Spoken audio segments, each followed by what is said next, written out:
किया था, आपको गलत स्टोरी मिली है जी। फिल्म डिस्पैच रिलीज हो चुकी है। फिल्म में मनोज बाजपेयी को जॉय बैग के रूप में दिखाया गया है, जो कि एक क्राइम जर्नलिस्ट है और 2G स्पेक्ट्रम समेत कई घोटालों को उजागर करने की कोशिश में मुश्किलों में फंस जाता है। काम क्या करते हैं? जी मैं जर्नलिस्ट हूँ, डिस्पैच पे। जीडीआर का क्या चक्कर है? अभी सारे ऑफिसर्स में विजिलेंस वालों की रेड पड़ी, टीम पहुंचने से पहले ही सब जला दिया। जॉय को जल्दी ही एहसास होता है कि वो अपने सिर से ऊपर उठ सकता है जब वो शक्तिशाली लोगों के एक भ्रष्ट नेटवर्क का पर्दाफाश करता है जो उसे चुप कराने की धमकी देते हैं। इन्विटेशन कार्ड डालना भूल गया था। क्राइम जर्नलिस्ट जॉय बैग एक भयावह घोटाले के पीछे की सच्चाई को उजागर करने के लिए एक खतरनाक यात्रा पर निकलता है।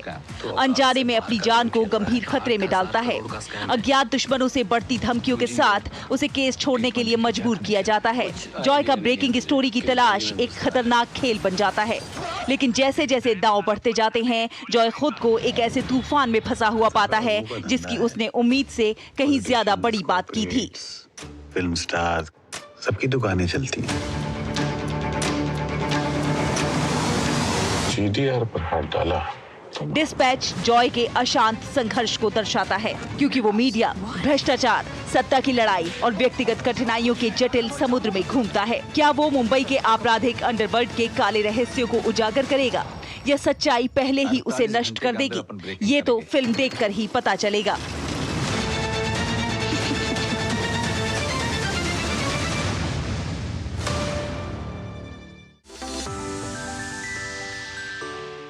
इस हफ्ते रिलीज हुई फिल्म डिस्पैच एक क्राइम जर्नलिस्ट के जीवन को दर्शाती है, उसके संघर्षों को दर्शाती है।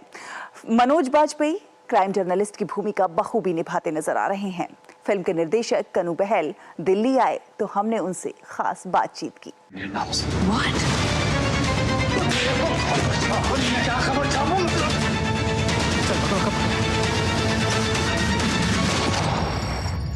अड़तालीस घंटे के अंदर अपन ब्रेकिंग करेंगे।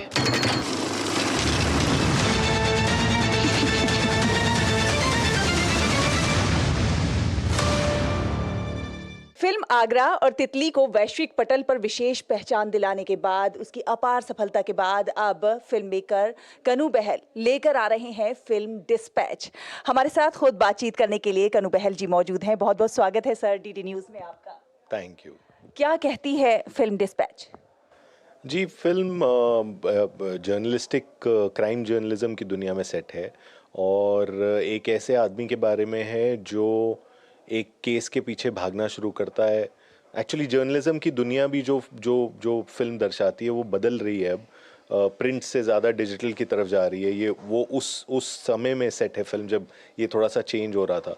और एक जर्नलिस्ट का कैरेक्टर है जो थोड़ा डेस्परेट है, उसको एक स्टोरी ब्रेक करनी है और उस स्टोरी के पीछे भाग रहा है। और फिल्म कुछ ऐसा दर्शाती है कि भागते भागते कैसे वो अनजाने में एक और बहुत बड़ी चीज़ के का पता चल जाता है और उसके पीछे चलते चलते कैसे वो अपनी पर्सनल ग्रीड या अपनी कुछ गलत आदतों की वजह से ऐसे लोगों के बीच में फंस जाता है, जो ऐसे दलदल में फंस जाता है जहाँ से वो निकल ही नहीं सकता और फिर आगे उसके साथ क्या होता है। ये भी कहा जा रहा है कि ये फिल्म कहीं ना कहीं पर्दाफाश कर रही है 2G स्कैम का। किस प्रकार से एक पत्रकार को उसमें परेशानियों का सामना करना पड़ा, क्या कुछ उसके सामने प्रॉब्लम्स आई, उसको दर्शाती है?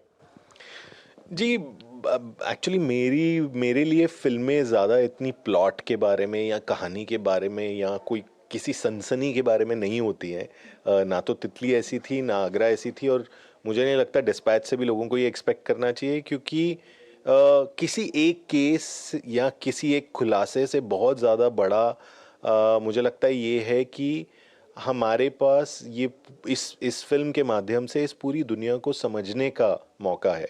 क्राइम जर्नलिज्म की या जर्नलिज्म की या कॉरपोरेट क्राइम की या हमारे आसपास आज की तारीख में क्या हो रहा है और किस तरह से जर्नलिज्म की दुनिया बदल रही है। मेरे लिए फिल्म उस बारे में ज़्यादा है रादर देन स्कैम क्या है या प्लॉट क्या है या किसने क्या कर दिया। बिकॉज फ्रैंकली मुझे तो लगता है अब हम इस दुनिया में रहते हैं, ना सिर्फ हिंदुस्तान में बल्कि पूरी दुनिया में ही, कि किसने क्या किया, कहाँ किया, क्यों किया, वो पता भी नहीं चल सकता।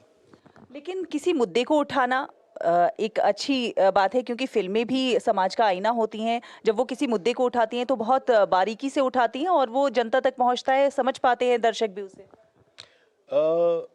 जी, बिल्कुल। पर मुझे लगता है फिल्मों का काम होता है एक्चुअली आपसे एक बातचीत शुरू करना। मुझे नहीं लगता कि किसी भी फिल्म मेकर को, अब देखिए जैसे मैं 44 साल का हूँ, मैं कोई बहुत ज़्यादा एक्सपीरियंस तो हूँ नहीं, मैं भी अभी सीख ही रहा हूँ, तो मुझे दुनिया के बारे में सब कुछ पता नहीं है। तो मुझे लगता है कि बहुत सारे फिल्म मेकर ज़्यादातर एक पेडेस्टल पे खड़े होकर बोलते हैं अब मैं सब समझता हूँ इस बारे में, आओ मैं आज तुम्हें एक फिल्म दिखाऊंगा जिसमें मैं सब बता दूंगा।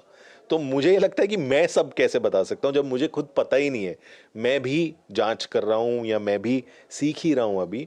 तो मुझे लगता है फिल्मों का काम ज़्यादा आपको बताने या स्पून फीड करने से बेटर ये है कि आपसे कुछ कहा जाए और फिल्म में इतनी जगह छोड़ दी जाए कि आप उस फिल्म के साथ इंटरैक्ट कर सकें और आप खुद उससे बात कर सकें, आप भी उसके ऑडियंस बन के ना रह जाएं, पैसिव ऑडियंस बन के ना रह जाएं, बल्कि आप एक इन्वॉल्व दर्शक हो जो उसके अंदर घुस के देखें कि क्या बोला जा रहा है और उसे खुद समझने की कोशिश करें।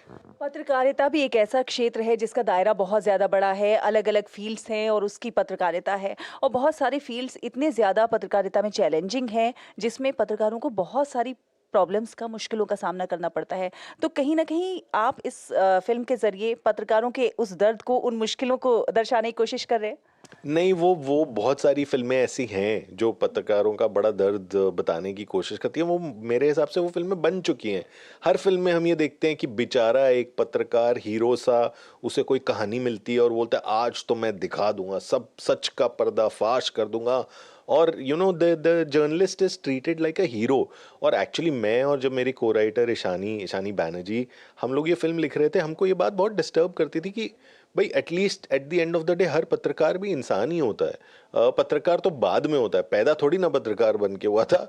वो भी उन्हीं चीज़ों से जूझ रहा होता है जिन चीज़ों से एक आम आदमी जूझ रहा होता है, और उसके जीवन की उन परिस्थितियों पर अनफॉर्चुनेटली उतनी रोशनी नहीं डाली जाती है, क्योंकि हर आदमी फ्रैजाइल होता है, हर आदमी फॉलेबल होता है, हर आदमी गलतियां भी करता है अपनी लाइफ में। और हमारा ये हमारी ये कोशिश थी इस फिल्म के द्वारा कि हम वहाँ जाएं, एक क्राइम जर्नलिस्ट को सिर्फ क्राइम जर्नलिस्ट की तरह ना देख के we see him as a human being, और उसकी लाइफ ओवरऑल, ना सिर्फ उसकी पर्सनल लाइफ, प्रोफेशनल लाइफ, दोनों मिल के जुड़ के कैसे उसको बनाती हैं और वो कैसे इस सिस्टम का हिस्सा है। और अगर आज इस सिस्टम में हमें कुछ स्ट्रेंथ दिख रही है या वीकनेस दिख रही है, या कभी कभी ऐसे उठ के बोल देते हैं ना सिस्टम ही खराब है, तो सिस्टम तो इंडिविजुअल से ही बनता है। हर छोटा इंडिविजुअल मिला के पूरा बड़ा सिस्टम बनाता है। तो अगर आपको सिस्टम में कुछ क्रैक्स दिख रहे हैं तो उसकी रिस्पॉन्सिबिलिटी कहाँ माइन्यूटेस्ट पोर्शन में लाई करती है, वो रिस्पॉन्सिबिलिटी हम इस जर्नलिस्ट को भी देना चाह रहे थे, और उसके थ्रू इसको एग्जामिन करना चाह रहे थे कि अब तुम्हारे हाथ में ये थमा दिया, अब बताओ तुम इसके साथ क्या करोगे। तो it's a very human exploration, it's a character piece, और उस कैरेक्टर के थ्रू हम इस दुनिया को समझने की कोशिश कर रहे हैं, ना सिर्फ अपने आप को सीमित रख रहे हैं कि एक स्कैम की बात कर ली या कोई खुलासे वाली फिल्म कर दी। The idea is to have a deeper understanding of this world, और बड़ी दुनिया जिसमें हम रह रहे हैं outside of even crime journalism, उसको भी समझने की कोशिश की जाए। आपकी दोनों फिल्में, पहले जो आगरा की बात की जाए या फिर तितली की बात की जाए, उन्होंने वैश्विक पटल पर एक विशेष पहचान बनाई और लोगों को बहुत ज़्यादा पसंद आई। इस फिल्म से आप क्या उम्मीद कर रहे हैं और क्या सोचकर आपने ये फिल्म बनाई है?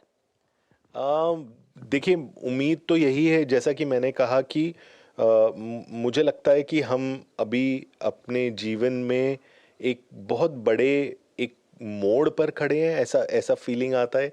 चीज़ें बदल रही हैं और बहुत जल्दी बदल रही हैं, और मुझे ये लगता है कि मेरी कोशिश ये थी कि इस दुनिया को एक्सप्लोर करके लोग उस फीलिंग को समझ पाएं, थोड़ा सा मुझे जो फील हो रहा है वो मैं ट्रांसफ़र कर पाऊँ वो फीलिंग लोगों में, और लोग भी शायद इस बारे में सोचें कि इस दुनिया में या लार्जर दुनिया में हमारे आसपास क्या हो रहा है और उसको हमें कैसे समझने की कोशिश करनी चाहिए, नुएंस्ड वे में, सिर्फ एक साइड पे खड़े होके नहीं, या तो ये सच है या वो सच है, या तो तुम सही हो या मैं सही हूँ। ऐसा नहीं है, और हमारा कल्चर ऐसा कभी रहा भी नहीं है। हम दुनिया के सबसे ज़्यादा नुएंस्ड कल्चर्स में से हमेशा रहे हैं, जहाँ हम इसकी बात भी सुन लेते हैं, उसकी बात भी सुन लेते हैं, और दोनों की अच्छाई बुराई भी समझ लेते हैं, और अपना पॉइंट ऑफ व्यू दोबारा एक fresh neutral point of view बनाते हैं। तो इस फिल्म के थ्रू मैं वो भी एक्सप्लोर करने की कोशिश कर रहा था कि आप इस फिल्म को देख के खुद अपना मन बनाइए कि आप आज किस दुनिया में जी रहे हैं। फिल्म के कुछ अच्छे पहलू जानना चाहें, जब आप लोग शूटिंग कर रहे हों उस समय बैकड्रॉप में क्या कुछ ऐसे इंसिडेंट जिन्होंने आपको बहुत हंसाया हो, कुछ अच्छे लम्हे? मेरी फिल्में ज़्यादातर मुश्किल ही होती हैं, बड़े कम अच्छे सुखी लम्हे होते हैं, क्योंकि मैं थोड़ा सा ऐसा जुझारू आदमी हूँ। मुझे लगता है कि मुझे 40-42 दिन मिले हैं एक फिल्म शूट करने के लिए, तो मैं खुश बाद में बोलूँगा अभी काम कर लेते हैं सब लोग। तो ज़्यादातर माहौल ऐसा ही होता है, बट उसके अंदर हम छोटी छोटी खुशियाँ ढूंढ ही लेते हैं। तो हर दिन देखिए, आर्टिस्ट के लिए, क्रिएटिव आदमी के लिए खुशी सबसे ज़्यादा क्या होती है कि सीन अच्छा हो गया, आज जो करने निकले थे वो मिल गया। तो वैसी खुशियाँ रोज़ हम ढूंढते रहते हैं, और वैसे कुछ पल थे फिल्म के शूट के दौरान भी, जब पूरा दिन शूट करके एक सीन देखा उसे बाद में, और लगा कि हाँ, आज जो ढूंढने निकले थे वो मिल गया। कुछ परेशानियां जो आई हो? बिल्कुल, हम लोग ने शुरू करना शूट ही शुरू किया था सेकेंड वेव कोविड में। तो हम लोगों का एक्चुअली 1 गो का शेड्यूल था। हम एक साथ कुछ 45 दिन में फिल्म ख़त्म करने वाले थे, बट 20 आई थिंक 21वें दिन पे पहले मनोज को कोविड हुआ, फिर मुझे कोविड हुआ, और पूरा स्केड्यूल ही वहाँ से टॉस पे चला गया। तो वो बहुत एक मुश्किल पीरियड रहा जब हम सब उससे डील कर रहे थे। शूट काफ़ी पुश हो गया, तो एक्चुअली फिल्म को शूट होते होते थोड़ा ज़्यादा समय लग गया जितना हमने सोचा था। आपका दूरदर्शन से काफ़ी जुड़ाव रहा है और काफ़ी समय आपने दूरदर्शन में बिताया है। किस तरह का कनेक्शन है और आज जब आप यहाँ आए हैं तो कैसा लग रहा है? देखिए, दूरदर्शन आना मेरे लिए ऑलमोस्ट घर आने के बराबर है, क्योंकि मैं इस बिल्डिंग में, इस रोड पे, मंडी हाउस, क्योंकि यहीं नेशनल स्कूल ऑफ ड्रामा भी है। मेरे father national school of drama repertory company में थे। मैं बचपन में यहीं मंडी हाउस के पीछे रहता था, रेलवे कॉलोनी में। तो मैंने अपने बचपन का बहुत सारा हिस्सा इन्हीं चौराहों पे बिताया है, और मैं 12-13 साल का था तब से मैं इस बिल्डिंग में, दूरदर्शन की बिल्डिंग में आता था अपने फादर के साथ, बिकॉज मेरे फादर साहब और मेरी मदर ने बहुत काम किया है दूरदर्शन के साथ। काफ़ी सारे over a period of 15 years multiple उन्होंने कमीशन प्रोजेक्ट्स किए थे। तो मेरे लिए तो ये ऑलमोस्ट घर जैसा माहौल फील होता है। बहुत बहुत धन्यवाद सर डीडी न्यूज़ से बात करने के लिए, और उम्मीद है आपकी ये फिल्म भी दर्शकों को उतना ही पसंद आएगी जिस तरह से पहले प्यार मिला था। Thank you so much for having me. और चलिए अब आप